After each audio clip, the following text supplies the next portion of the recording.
euh, le wahhabisme, en fait, découle de Abdul Wahhab. Abdul Wahhab, c'est un théologien, n'est-ce pas, dans le Hijaz, dans l'Arabie. J'ai failli dire saoudien, mais en fait, c'est avant, n'est-ce pas, l'Arabie saoudite. Mais il a après collaboré avec Ibn Saoud, n'est-ce pas, qui sera son bras armé, et lui, il sera le bras théologique.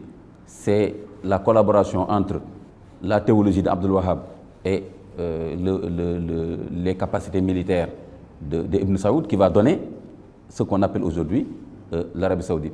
Mais alors, donc le wahhabisme, n'est-ce pas, découle de Abdul Wahhab, donc qui est un théologien qui a vécu de 1700 vers 1792 et qui justement se réclamait du salafisme dans le sens que je viens de dire, c'est-à-dire qui considérait que les musulmans étaient en train de s'écarter du modèle primordial, qui est le modèle pur, qui est le modèle originel, qui est le modèle pur, parce que c'est des générations qui ont été éduquées par le Coran, par le prophète, qui sont très proches donc de la source. Donc les musulmans étaient en train, pour lui, selon son interprétation, en son temps, de déraper.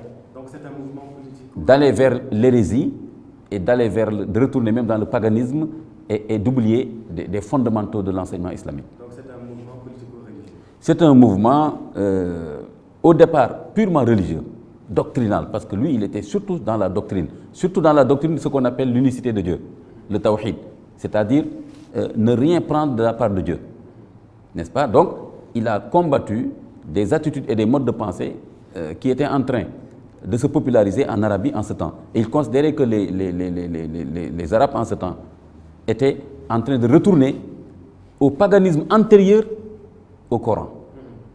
Et il s'est érigé contre cela, et donc il s'est réclamé du salafisme de ce point de vue-là. À un moment donné, il s'est rendu compte que sa doctrine était en train d'avoir beaucoup d'adeptes, mais en même temps, n'oubliez pas qu'il était sur une terre qui était sous contrôle de l'Empire ottoman.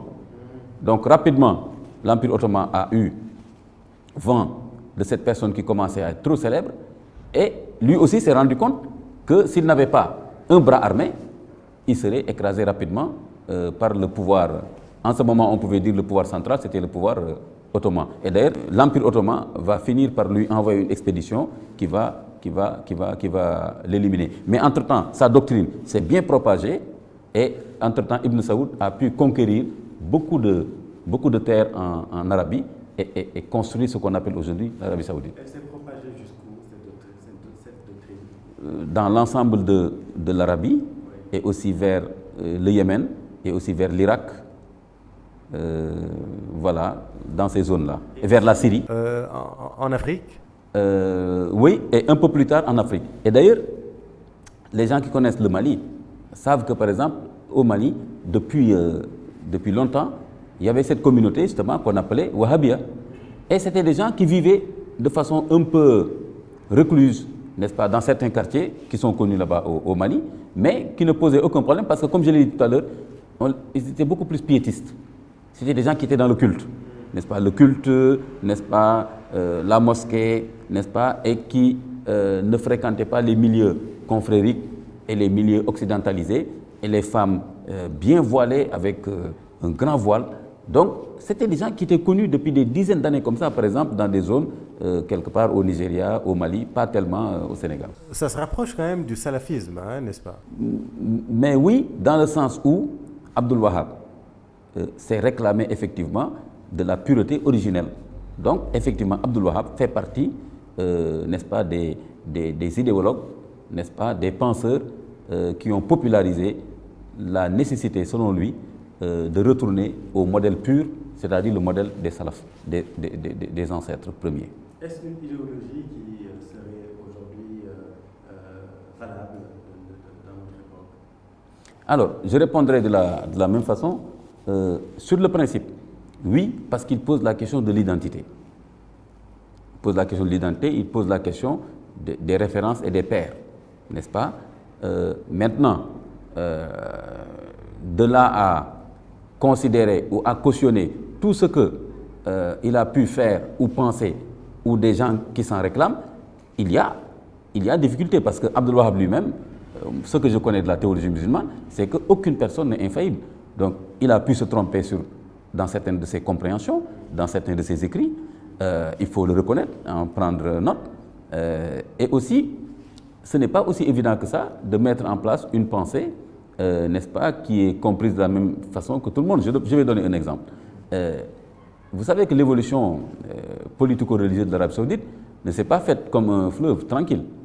Il y a eu un moment donné où la modernisation a été tellement rapide en Arabie saoudite qu'il y a eu des confrontations entre des groupes qui se considéraient beaucoup plus wahhabites que d'autres. Donc vous voyez, ce n'est pas aussi simple que ça. Et la mort du roi Faisal est liée au fait qu'à un moment donné, en Arabie saoudite, quand on a commencé à moderniser, à introduire la télévision, le haut-parleur dans les maisons, dans les mosquées, etc., il y a des groupes qui se disaient beaucoup plus authentiquement wahhabites que le roi, sa famille et l'élite politique. Et il y a eu des confrontations, beaucoup de morts. Ce groupe-là, on les appelait Ikhwan Muslimin, on les appelait les frères musulmans, pas les frères musulmans d'Égypte. Il y a eu beaucoup de morts et la mort du roi Faisal est liée à cela. Mais cette confrontation existe toujours entre chiites et sunnites. En Arabie saoudite, par exemple, dernièrement, il y a eu un grand cheikh chiite, Al-Nimr, qui a été exécuté.